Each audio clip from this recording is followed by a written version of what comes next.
known for such things as magnolias, bluegrass, and catfish, but today I'm going to tell you about Mississippi pot roast.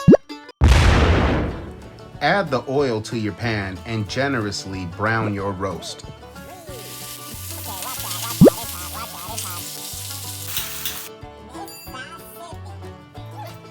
Once thoroughly browned, place in a crock pot and add 6 to 10 pepperoncini peppers.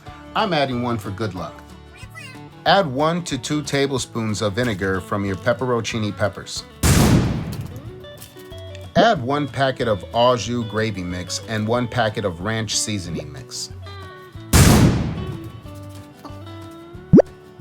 Finish it off with a stick of butter and the remaining pan drippings from your frying pan. Cover your crock pot and cook on low for 6 to 8 hours. Once finished, I like to shred my roast beef and serve along my favorite sides. The Mississippi pot roast is done, served up, and it looks delicious. We have this over some potatoes and I'm about to dig in. Here we go. Oh my God, this is delicious. Cooked perfect, nice and tender. There's a tanginess in there. And I guess it's ranch mixed with the pepperoncini vinegar.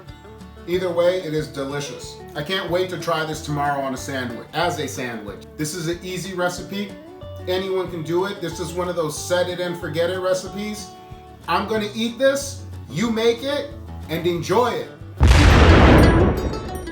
Remember to like and subscribe so you get notified every time I release a new video.